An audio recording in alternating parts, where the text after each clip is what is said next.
힙합 아티스트 낸시 랭입니다. 어떤 질문도 피하지 않고 당당히 맞서 신앙의 근육을 키워나가는 낸시 랭의 신학 펀치. 오늘도 저와 함께 신학 수다를 떨어주실 두 교수님을 소개합니다. 권영윤 교수님 안녕하세요. 안녕하세요. 숭실대학교 기독교학과에서 가르치는 권영경입니다. 안녕하세요. 김학철 교수님. 안녕하십니까. 연세대에서 기독교 가르치는 김학철입니다. 혹시 오늘이 무슨 날인지 아세요? 오늘 낸시랭의 신학펀치 하는 날이죠. 그렇죠. 이런 질문은 되게 뭐 생일 오, 뭐 이런 거 아니면 아닌데. 오늘이요. 신학 펀치 10회째 하는 날이에요. 우리 같이 한번 자축할까요? 어떻게 해요? 축하! 따라. 네. 아, 벌써 이렇게 10회째 했으니까요. 이렇게 하나하나 쌓이면서 또 1년이 되고 그렇지 않겠어요? 그런데 우리도 다 나이를 먹어가잖아요. 그러면 우리 김학철 교수님이랑 권영경 교수님 가장 오래 기억됐었던 나이는 또 기억은 언젠가요? 몇 살 때인지는 기억이 안 나죠. 그럼 기억이 안 나는 거네요. 아주 어릴 때 길바닥에서 놀다가 흙을 집어 먹었던 기억. 그 장면. 어릴 때 흙 먹고 놀았거든요. 그 장면. 제가 이런 질문을 왜 하냐면요. 우리가 인간이니까 이런 기억이 있고 성장의 단계가 있었잖아요. 예수님도 인간이셨죠. 그렇죠. 100% 우리와 같은 인간이셨죠. 예, 완전한 인간이었다 이렇게 고백하죠. 100%라는 말이 오히려 좀 오해 소지가 있는데 네. 그냥 인간 이렇게 표현해도 좋을까요? 이 문맥에서는. 오케이. 그러면 오늘의 질문. 네. 인간 예수님은 언제부터 자신이 하나님인 걸 알았나요? 야, 내 기억도 안 나는데 그래서 제가 여쭤보고 왔어요. 네. 이제는 별걸 다 물어보는 거죠. 네. 예수님이 하나님이시면서 동시에 인간이시면서 또 하나님이시고. 정확하게 말하면 네. 모른다고 해야죠. 왜냐하면 그렇게 명시적으로 얘기를 하는 부분은 사실 없으니까 어느 시점인지는 모른다고 하는 게 맞는 말인 것 같은데 이제 이 연구하는 학자들의 입장에서는 어떤 학자들은 아예 그걸 아는 것 자체가 불가능하다. 네. 이제 어려운 말로 예수님이 그러니까 하나님인 줄 언제 알았냐는 물음보다는 사실 이제 조금 더 당면한 게 예수님이 자기가 메시아인 줄을 언제 깨달았냐. 그렇죠. 여기 이제 조금 더 이제 당면한 질문, 조금 다른 질문이에요, 사실은. 다른 아, 질문이네. 다른 질문이에요? 메시아는 네. 하나님은 아니에요. 메시아는 사람이지. 원칙적으로 하나님이 다윗 왕의 후손 같은 네. 그런 훌륭한 통치자. 그래서 이스라엘을 구원할 수 있는, 건져낼 수 있는 네. 그런 사람을 보내주신다고 약속했는데 그게 이제 기름 부음을 받은 메시아가 이제 기름 부음 받았다는 얘기고 그 메시아는 히브리 말이고 그것을 이제 이 헬라 말로 번역한 게 그리스도.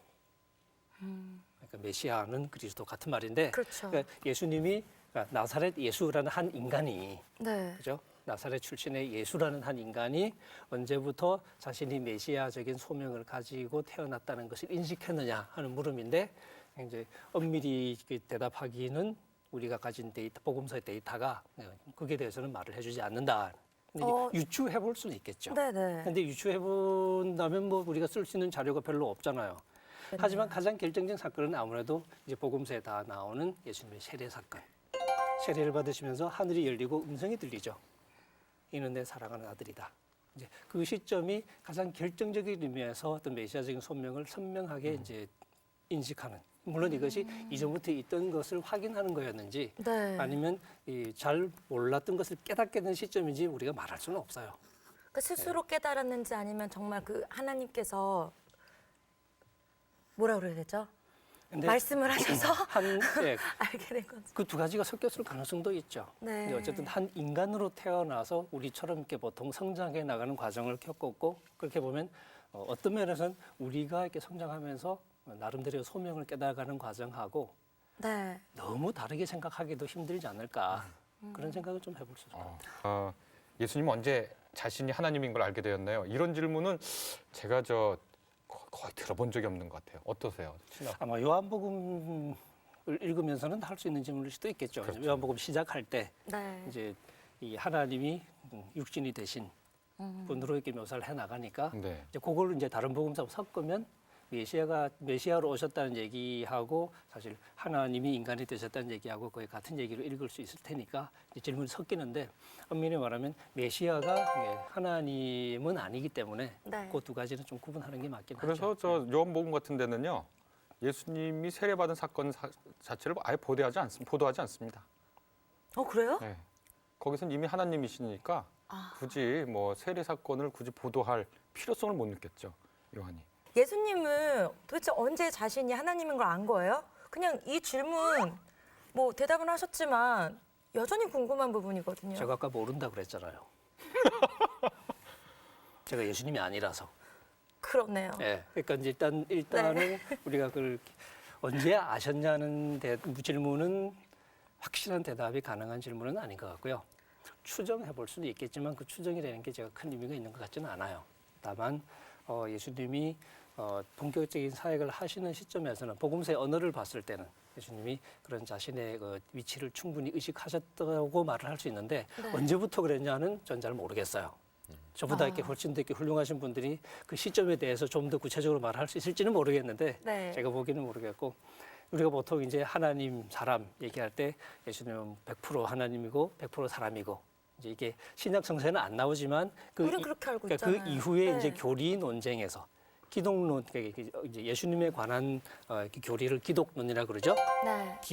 기독은 그리스도를 한자말로 바꾼 거예요. 네. 그래서 그 기독론에 관한 논쟁이 많이 벌어질 때 이제 아까 말씀하신 것처럼 신으로서의 하나님, 신으로서 예수님, 인간으로서 예수님 이 두 가지 본성이 어떻게 관계되는 것에 대한 토론이 많이 있었고, 근데 결론적으로 교회가 내린 정통적인 결론은 예수님은 100% 하나님, 온전한 인간, 완전한 하나님 이렇게 이제 결론을 내렸단 말이죠. 근데 이게 우리가 지성적으로 소화할 수 있는 개념이 아닌 건 틀림이 없어요. 그러니까 지성적으로 소화하려고 애를 쓰다 보면 결국 어떤 식으로 나가냐면 뭐 예를 들면 단성론 이런 주장이 나오겠죠. 한 가지 본성만 가졌다고 주장을 할 수 있겠죠. 두 가지를 붙여서 이해하기가 어렵기 때문에. 네. 뭐 그렇게 갈 수도 있겠고 아니면 순차적으로 그냥 사람이었다가 하나님이 됐다. 그럼 아니면 원래 하나님이었는데 사람이 된 게 아니라 사람이 된 것처럼 보였다. 그러니까 원래 하나님이신데 사람이 되신 게 아니고 사람이 된 것처럼 사람이 된 것처럼 된 것처럼 하고 된 거하고 다르죠. 완전히. 나사렛 예수의 몸을 빌어서 오신 거죠. 그렇죠. 네, 근데 십자가에서 이렇게 실제로 돌아가신 게 아니야, 그러니까 네. 뭐 그런 식으로 설명할 사람들이 수도 환영을 있겠죠. 본 거야. 십자가에서 실제로 예수님이 돌아가신 게 아닌 게. 다 돌아가신 게 아닌데. 그게 진짜요? 그런 주장을 하는 사람들이 있고 예. 그런 그죠? 사람들을 말 안 되는 거 아니에요? 정통 보수에서는 이단이다 이렇게 부르죠. 가현설이라고 예. 부른다 흔히. 오. 네. 상상도 못할 막 이야기들이네요. 근데 그게 그렇게 쉬운 문제는 아닙니다. 논리적으로 막 이해하려고 하다 보니까 결국 깔끔해야 되잖아, 논리적으로. 그렇죠. 깔끔하려고 하다 보니까 한쪽으로 이제 갈 수밖에 없는 거죠. 근데 교회는 그 두 가지 견해를 다 배척했어요. 아까 처음에 말한 인간이 하나님이 됐다는 것 속에 이제 양자론이라고 그러죠. 하나님의 양자. 아들 입양이 됐다. 입양. 네네네. 이제 그것도 배격하고 가현설, 사람이 된 것처럼 보인 그것도 배격하고 결국 완전한 하나님이 완전한 사람이 되셨다고 이제 가르치는데 그걸 구체적으로 설명하기 시작하면 우리가 지나친 사유의 영역, 영어로 말하는 speculation의 영역으로 들어가는 게 아닌가 하는 생각이 들고요. 저도 사실 그 이상 구체적인 이야기를 하는 것은 제가 이렇게 가진 제가 아는 범위를 넘어가는 그래서 별로 도움이 안 되는 아마 엉뚱한 얘기만 하게 될 가능성이 많습니다. 역시 너무나 솔직하시고 그만큼 박학다식하신 우리 권 교수님 멋있어요. 지금 아는 게 없다고 얘기하는데 공자에 따르면 자기가 모른다는 걸 안다는 게 아는 겁니다. 소크라테스도 아멘. 그랬겠죠. 네, 알겠습니다. 네, 어쨌든 예수님이 100% 인간이라는 건 맞잖아요. 네, 저 낸시 같이 인간이셨죠? 네. 그렇다면 예수님도 양치질 하지 않으시면 입냄새도 나실 수도 있으시고 설교하다가 뭐 화장실도 갔다 오시고 화장실 갔다 온 다음에 설교를 해야죠. 그러셨겠죠? 그러셨겠죠? 그렇겠죠. 저도 설교하다가 화장실 간 적은 없어요. 네. 그리고 궁금한 게 예수님 이렇게 얼굴 그림 같은 것들이 많잖아요. 그 누구도 사진으로 찍을 수는 없었으니까 다 상상되어 있지만 굉장히 잘생기셨어요. 어디서요? 그냥 어떤 그림을 보세요? 그냥 저희 네. 예배 끝나고 이제 서저 어. 가면은 네. 막 이렇게 많이 있잖아요. 나 눈밭에서 이렇게 눈밭에서? 전쟁 때 이렇게 그 아, 유명한 거 있잖아요. 딱 그 찍었더니 그거니. 아. 예수님의 얼굴이 이렇게 나오더라. 그게 네. 누구 얼굴인지 누구는 안 모르는데 보이고. 예수라고 예수님이라고 그런 거죠. 뭔가 그래서 예수님 약간 이미지가 정확하게는 없어도 뭔가 되게 잘생기시고 그 잘생긴 남자로 믿고 싶으시죠? 어 이왕이면. 아니 왜냐면 제가 생각할 때는요 개인적으로 예수님은 굉장히 잘생기시고 네. 키도 크시고 건장하시고 또 목수일 하셨잖아요. 그리고 많은 사람들이 따라다녔잖아요. 그러니까 멋진 설교도 있으시지만 카리스마가 있으셔서 그러니까 훈남이었을 거다. 그렇죠. 엄친아 같은. 그런데 이사에서 보면 그 풍채가 뭐 우리가 보기에 좋지 않다 이런 얘기도 있는데. 아 그래요? 네. 흠모하는 만한 뭐가 없고 네. 우리가 보기에 할 만하고 오 제가 그 부분에서는 예수님을 닮은 것 같습니다. 또 우리 프로그램의 비주얼 담당께서 알겠고요. 어쨌든 저는 이제 예수님 30대셨고 그냥 왠지 되게 잘생겼을 거라고 생각했는데 그렇다면 예수님도 실수하셨겠네요. 이렇게 목수로 일하셨을 때 막 못도 잘 못 치시기도 하셨을 테고 뭐 나무 자르다가 나무도 뭐 제대로 못 자르실 수도 있고 이런 실수 많이 하셨을까요? 아유 실수 많이 하셨겠죠. 그 히브리서에 보면 네. 정말 제가 사랑하는 구절이 하나 있는데 어떻게 있냐면 어떤 게 있냐면 예수께서는 지상에 계실 때 고난을 통해서 순종을 배웠다 이런 구절이 있습니다. 예수께서 고난을 통해서 순종을 배웠다. 배웠다는 건 그전에는 몰랐다는 거거든요. 그렇죠. 그러니까 몰랐던 걸 배운 거거든요. 획득한 거거든요. 습득한 거거든요. 그러니까 그 말은 예수님이 이전보다 나아졌다는 얘기잖아요. 그렇죠. 그 구절은 예수님의 성장. 그러니까 인간은 성장하잖아요. 하나님은 그 그리스적 사유에 따르면 완전한 거니까 완전에서 더 완전이라는 건 없죠. 네. 근데 예수님은 인간으로 오셨기 때문에 못 배운 것을 배웠어요. 그런데 그 중간에 예수님의 선생님이 참 대단해요. 누구냐면 고난이야. 그래서 예수님이 고난, 뭐 실수해서 혼나시는 게 고난이었을까? 그런 이제 고난을 통해서 미성숙의 상태에서 성숙의 상태로 이렇게 옮겨간 걸 성경이 히브리서 기자가 예수님의 그 위대한 영광을 쓰는 히브리서 보면 정말 영광의 그리스도, 대제사장 그리스도를 증언하는 그런 서신인데 그러한 위대한 예수님을 묘사한 히브리서 기자가 동시에 어떤 걸 썼냐면 예수님이 미성숙에서 성숙으로 나아가는 배움의 과정이 있었고 네. 이 배움의 과정에 고난이 선생 역할을 했다. 그런 구절이 있어요. 그러니까 예수님이 100% 흔히 100%, 120%? 온전한 인간이었냐? 인간이란 배울 수 있는 존재거든요. 늘 완성을 향해 나아가는 존재고 그런 걸 통해 봤을 땐 예수님 성경의 증언대로 온전한 인간이셨다. 무슨 별별 실수도 말 실수도 했을 거예요, 저처럼. 김학철 교수님, 저 여기 질문 있어요. 네. 아니 그렇다면 예수님도 순종하는 거는 싫으셨던 건가요? 공 교수님이 예수님 심정을 잘 아실 겁니다. 제가 예수님의 마음을 가졌기 때문에 네. 그러니까 예수님도 이상해진다 우리. 아니요. 그러니까 결국은 예수님도 순종하기 싫으셨던 거예요? 예. 맞아요? 아까 이제 말씀을 하셨잖아요. 네. 히브리서에서 순종을 배웠다 그렇게 얘기를 해주셨는데 제가 보기에도 그 구절은 신약 성경에서 가장 과격한 구절 중 하나예요. 순종을 예수님이 애초부터 순종하도록 프로그램되어 있는 분이 아니라 네. 예수님에게도 순종은 전혀 자연스럽지 않았고 힘든 그래서 거였고. 고난을 통해서 순종을 배웠다는 얘기는 순종이 자발적이지도 않았다는 얘기예요. 그럼- 고통을 통해서 순종하는 법을 배우셨다는 얘기니까. 이제 그럼 순종 안 히브리서에 하셨었던 부분도 있었다라는 얘기예요. 그렇게 얘기 안 하죠. 그렇게 근데 얘기하는 순종이 전혀 자동적이지 않았다는 거죠. 아. 우리와 마찬가지로. 근데 예수님이 처음 사역 시작하실 때 이 얘기 중에 하나가 시험 얘기 나오죠. 네. 시험 세 가지를 겪는데 그 시험이 물론 사탄이 와서 예수님을 외부적으로 시험하는 그림을 그리고 있긴 하지만 사실 그걸 읽는 또 하나의 방법은 그게 이제 문자적인 사실은 아니거든요. 온 세상의 영광을 보여줄 수 있는 산은 그 동네는 없어요. 온 세상의 영광을 보여줄 수도 그 없고. 동네뿐만 아니라 지구 전체에 없죠. 지구는 둥그니까 자꾸 걸어 나가면은 지구를 돌 수 있죠. 이제 그 경험 자체가 네. 상당 부분 예수님이 내적인 어떤 갈등의 형태로 이제 사탄의 시험이긴 하지만 네. 우리가 경험할 때는 내적인 갈등의 형태를 겪는 그러니까 예수님의 내적인 갈등이죠. 그게 무슨 얘기냐면 돌로 떡을 만들어 보고 자기가 가진 능력을 그렇게 활용하고 싶고 사탄에게 머리를 숙여서라도 권력을 갖고 싶은 그런 욕망이 있는 것이고 그리고 하나님을 시험해서라도 성전에서 뛰어내려서 멋진 것을 이렇게 경험하고 싶은 그런 욕망이 있는 것이고 그런 욕망이 예수님에게 있는 거죠. 그 욕망은 불순종의 욕망이지 순종의 욕망은 아니에요. 그래서 그 예수님의 그 시험 이야기는 재미있게도 이렇게 거기서 나오는 그 구약 구절들은 다 신명기에서 나와요. 네. 신명기 6장, 8장으로 나오는데 그 얘기들은 다 이스라엘 백성들이 하나님을 테스트하고 하나님이 이스라엘 테스트하고 그런 문맥이거든요.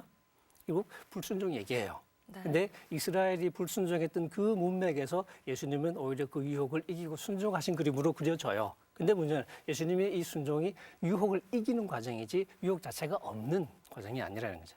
근데 가장 이제 이 신약 성경에서 가장 그 읽기에 따라서는 가장 쇼킹한 대목이 겟세마네 얘기죠.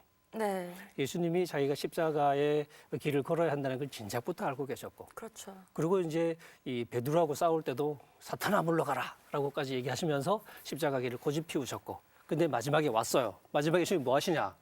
저 죽기 싫어요. 그리고 좀 기도하시는데 3번 기도하셨다 그랬어요. 네. 무슨 얘기냐 이게 극심한 갈등을 겪었다는 얘기죠.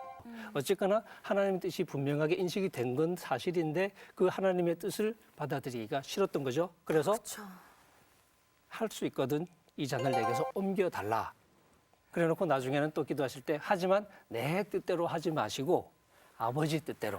뭐냐면 내 뜻은 안 죽고 싶은 거예요. 그렇죠. 근데 아버지 뜻도 알아요.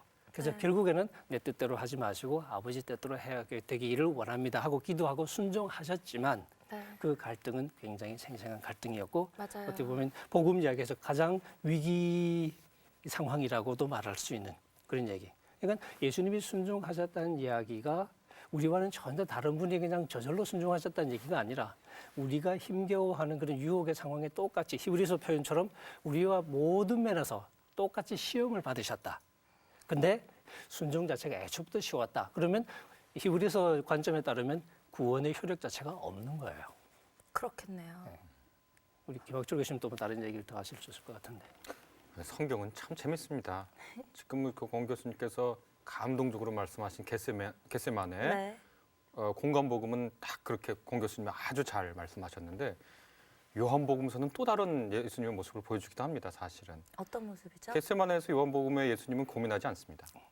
오. 내가 이 잔을 내게서 지나가라고 그렇게 청원을 드릴까? 아닙니다. 하고 곧바로 그 겟세마네의 고민이 고민이 아닌 것처럼 지나가는 그런 대목도 요한복음서에 나옵니다. 그래서 어떻게 보면 정반대의 얘기인데 요한복음서 내에서는 요한복음서 내에서는 예수님을 그렇게도 그릴 수 있는 또 여지가 있어요. 그러나 여튼 중요한 건 예수님이 뭐 자동기계처럼 우리가 뭐 프로그래밍하고 버튼 누르면 바로 또 시행하고 그런 분으로 이 세상에 오신 건 아니다. 분명한 인간으로서의 자의식과 내적 고민과 갈등 이런 게 네. 충분히 있었을 거라고 우리가 생각을 할 수밖에 없다. 복음서를 보면 그렇게 얘기해 드릴 수 있을 것 같습니다. 역시 예수님은 인간이셨군요.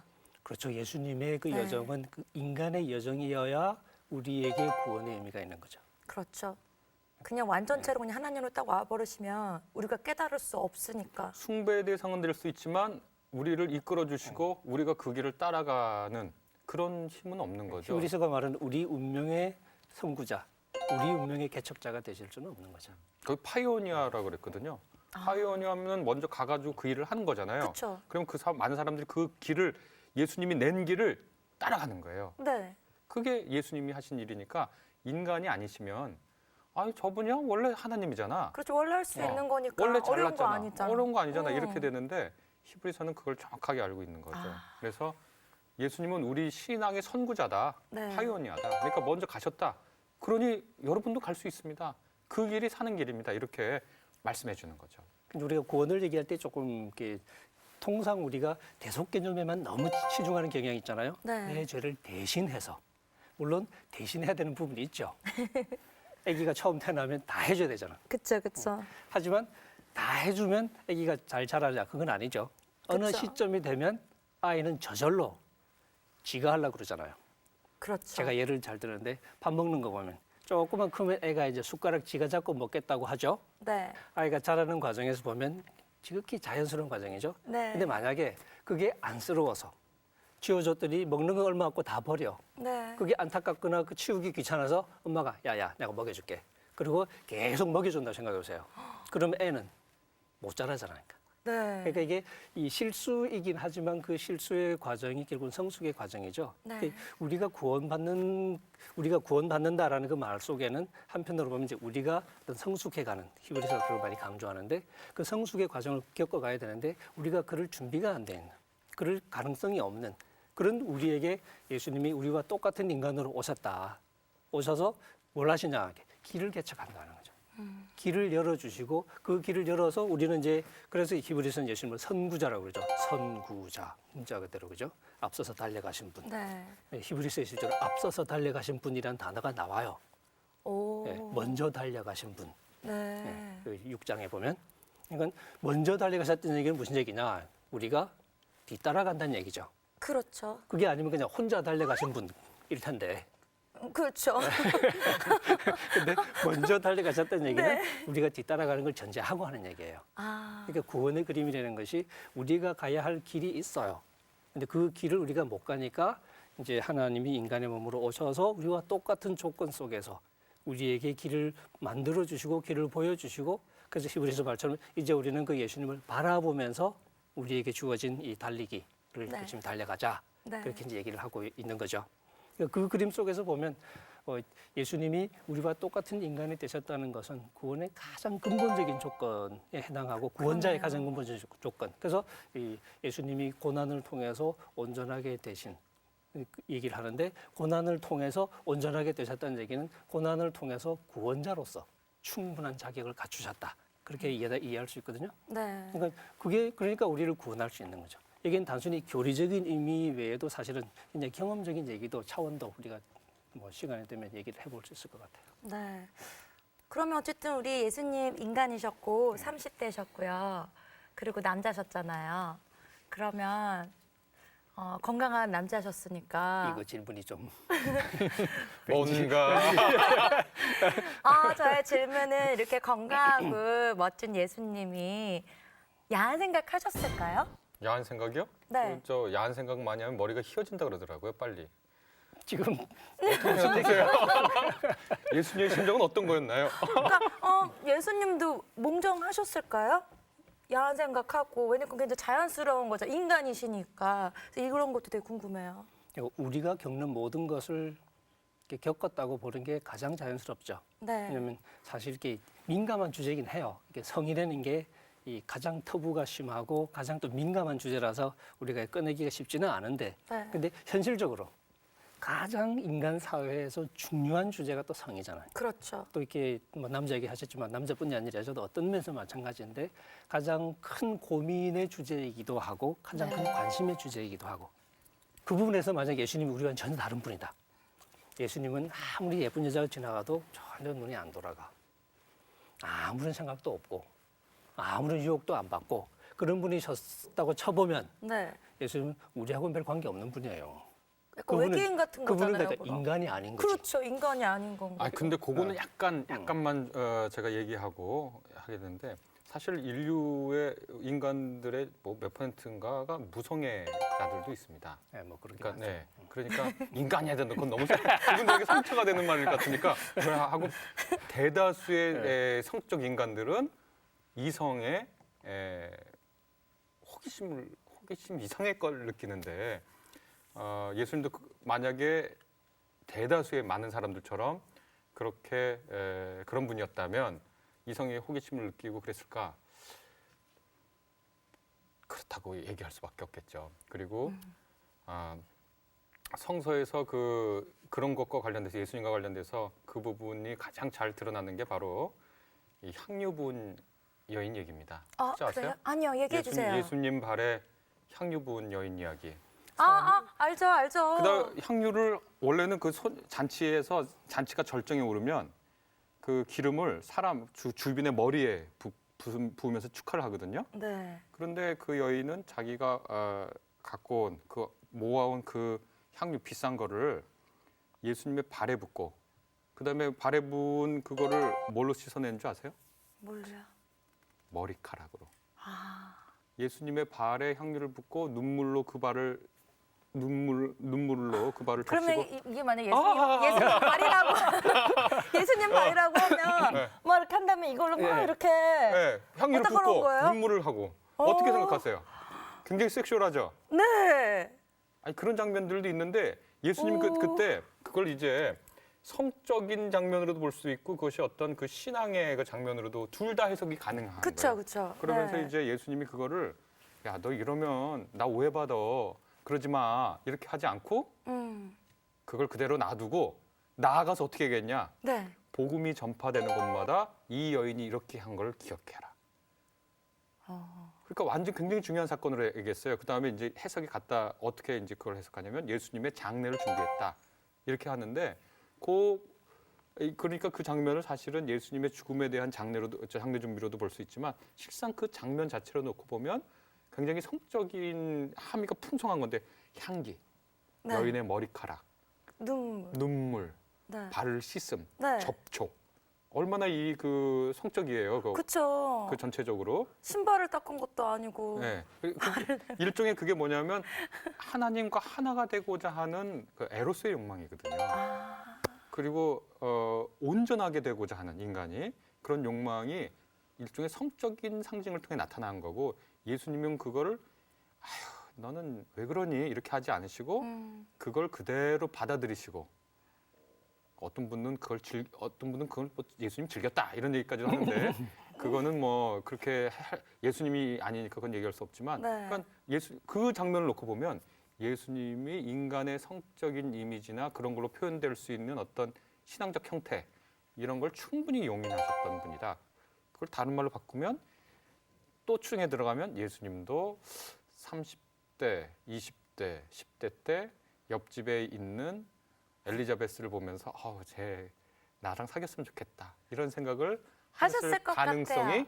매우 높다고 말할 수 있다는 생각을 할 수 있는 이거 무슨 이제 구체적인 사례 사실은 뭐 지금 얘기하신 것이 네. 많은 사람들에게 상상력을 자극한 것도 사실이죠. 그쵸, 특히 네. 문학 작품들에 보면 이제 그 얘기와 엮어서 이제 예수님의 어떤 이 성적인 어떤 차원을 좀 부각시킨 네. 그런 이제 작품들이 많죠. Jesus Christ Superstar 그렇죠. 같은 것도 이제 대표적인 그리스도 최후의 유혹 뭐 이런 예, 거. 그리스도의 최후의 유혹은 아주 이제 좀 너무 심하게 가서 아주 좀 논란이 많이 되고 그랬지만, 네네. 근데 이제 그런 것들을 긍정적으로 보면 다들 예수님을 한 인간으로 그리고 싶은 그런 어떤 게 열망일 텐데, 우리 정통 교회에서는 이 부분이 너무 이제 얘기가 안 되고 있어서 문제라고 할 수 있죠. 왜 안 되고 인간으로서의 있는 거예요? 예수님을 하나님으로 이렇게 우리가 섬기는 입장이기 때문에 이미 하나님이신 분을 우리와 똑같은 인간으로 만드는 자체가 불편하죠. 근데 사실 성경의 진리를 우리가 제대로 이해하려면 우리와 똑같은 한 분이 바로 하나님이셨다는 거죠. 네. 그걸 이제 우리가 기적이라고 부를 수 있을 텐데, 네. 하나님이 인간이 되셔서 우리가 똑같은 삶의 과정을 겪었다. 그리고 그 똑같은 삶의 과정이라는 건 우리가 누구나 다 겪게 되는 어떤 성적인 유혹, 충동, 그것으로부터도 자유롭지 않으셨던 분이고 똑같이 시험을 받으셨던 그 시험의 가능성마저 차단하면서 뭔가 이렇게 별스러운 존재로 만드는 것은 오히려 성경의 그 가르침으로부터 벗어나는 거죠. 그리고 이제 저도 성이라는 동의해요. 게 성이라는 게 굉장히 아름답고 거절되지 않는 걸로 등장하는 건 확실한 것 같아요. 예를 들어 불교 같은데 고타마시탈타가 붓다가 되는 과정에 그 시험 과정 중에 그 성의 시험이 있고 그것을 고타마시탈타가 거절하거든요. 네. 성적 유혹을. 근데 이거는 우리 기독교는 그렇게 하지 않습니다. 하나님이 인간에게 주신 성이 결코 더럽거나 불결한 게 아니라 아름답고 거죠. 네. 소중하고 고귀해서 마치 이것을 통로로 해서 하나님을 알 수 있는 하나의 방편으로도. 그래서 뭐 아가서 같은 거 보면 신랑과 신부의 은유를 통해서 하나님과 내밀하게 사귀는 기쁨이 뭔지를 알려주는 거거든요. 그러니까 실제로 성적 기쁨을 모르는 사람들은 아가서를 통해서 말하고 있는 핵심 메시지, 하나님과 사귀는 것이 얼마나 기쁘고 행복하고 아름다운 것인가를 제대로 알 수 없는 그런 것도 될 수가 있겠죠. 그렇군요. 저는 아무래도 오늘 이 주제가 딱 전 낸시 스타일이었던 것 같아요. 무슨 의미죠? 아니 너무 좋았어요. 왜냐면 인간으로서의 예수님을 또 알게 된 것 같아서 더 구체적으로 그거 좋았고요. 그리고 그러했기 때문에 우리가 하나님을 더 알고 믿을 수 있다라는 그 히스토리라고 그래야 되나? 그 과정이 정말 우리를 정말 사랑하시는구나. 굳이 그렇게 안 하셔도 됐었을 텐데. 그런 거 있잖아요. 전지전능하시니까 그냥 딴 이렇게 해버리면 되는데. 그건 아니죠. 네, 그거가 아니라는. 네, 그게 아니라는 점. 그걸 그래서 예수님을 내려 보내셔서 이러한 또 성서와 또 이렇게 우리 두 교수님과 여기에 대해서 얘기할 수 있다는 점이 너무 기쁜 것 같아요. 권 교수님은 오늘 어느 부분이 가장 기억에 남으셨어요? 저는 결국 인간이 되셔서 순종의 길을 걸어가신 것이 결국 우리 구원의 가장 중요한 네. 절차였다 하는 얘기를 말씀드렸는데 그 부분이 사실 늘 새롭게 다가오고 그러죠. 결국 우리가 구원받기 위해서는 누군가 우리와 같은 존재, 우리와 다른 존재도 필요하지만 또한 네. 우리와 같은 존재도 필요한. 그래서 히브리서처럼 예수님이 우리와는 다른, 하지만 또 우리와는 같은. 그 부분이 뭐 오늘도 그랬고 늘 또 이렇게 마음에 많이 와닿는 것 중에 하나입니다. 어머, 지금 눈물 핑 돌라 그래요, 저. 우세요? 권 교수님 말씀하시면 항상 우리 마지막에 굉장히 그 감동적인 게 이렇게 오는 것 같아요. 이 여인들을 네. 잘 울리시는군요. 남자들도 울어요. 그리고 김학철 교수님도 한마디 해주세요. 저는 오늘 주제 얘기하시면서. 기독교의 아름다움에 대해서 늘 생각하는데 아까 이사야서 말씀하면서 예수님 흠모할 만한 거 없는, 어떻게 보면 볼품 없을 수도 있는데 하나님이 우리를 깨닫게 하셔서 그 분에게서 하나님을 발견하게 했다는 거. 야, 어떻게 오욕 칠정을 갖고 있는 인간을 통해서 하나님을 보게 하셨나. 놀라운 일인 것 같습니다. 맞습니다. 네, 여러분 오늘 어떠셨어요? 굉장히 재밌기도 하지만 굉장히 또 경건한 마음도 다시 드시지 않으셨나요? 궁금한 거 있으시면 참지 마시고요. 저희 낸시랭 신학펀치 게시판에 마구마구 올려주시면 제가 탁탁탁 채택해서 또 우리 권 교수님과 또 김 교수님한테 여쭤보도록 하겠습니다. 어떤 질문도 피하지 않고 당당히 맞서 신앙의 근육을 키워나가는 낸시랭의 신학 펀치. 오늘은 여기까지 하도록 하고요. 우리 다 같이 앙 하면서 마무리할까요? 낸시랭의 신학 펀치. 앙. 아.